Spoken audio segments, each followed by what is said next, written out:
I would like to begin from Philippians chapter 3, verse 9, where Paul says his prayer is that I may be found in him, that's Jesus, not having my own righteousness which is from the law, but that which is through faith in Christ, the righteousness which is from God by faith. I want to speak about that, the righteousness which is from God by faith. And I want to suggest to you that there's only one kind of righteousness. It runs all through the scriptures from the beginning to the end, the righteousness which is from God by faith. And it's a very practical righteousness.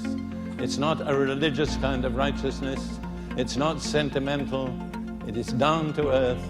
It is practical, and it is demonstrated in every age of God's dealings with his people.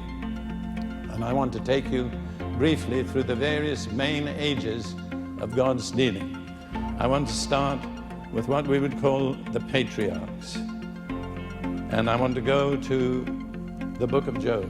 The main ages of God's dealings, I would say, are the patriarchs, including Abraham, Isaac, and Jacob, the law of Moses, the prophets, and the New Testament. And I want to look at the kind of righteousness God looks for in each of those ages. And I want to show you it never varies. It's always the same. It's very practical. It's very down to earth. Let's turn to the book of Job, chapter 29, verses 11 through 17. This is Job's testimony of the way he lived.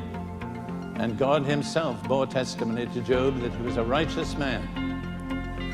And this is what Job says, and these words have gripped me so much I can hardly get beyond them. When the ear heard, then it blessed me. And when the eyes saw, then it approved me.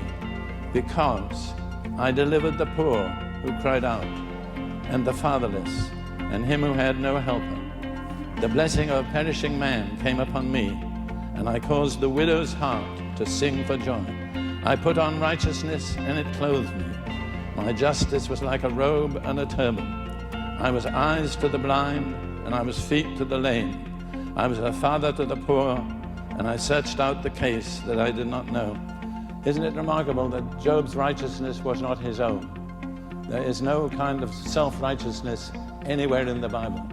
Job said, I put on righteousness, and it clothed me. He was clothed with a righteousness which he had received by faith from God. And this is the outworking of his righteousness. I delivered the poor, the fatherless, and him who had no helper. The blessing of a perishing man came upon me, and I caused the widow's heart to sing for joy. The poor, the widow, the fatherless are the objects of God's compassion, the way we express our righteousness. I put on righteousness, and it clothed me. My justice or my righteousness was like a robe and a turban. I was eyes to the blind. I was feet to the lame. I was a father to the poor. You'll find the people whom God has in mind when he speaks about righteousness are the widow, the fatherless, the poor, the blind, and the lame. And we can measure how much we have God's righteousness by the way we relate to those people. The fatherless, the widow, the poor, the blind, and the lame. So tonight you're going to have an opportunity to search your own heart and life and see just how much of that righteousness there is in you.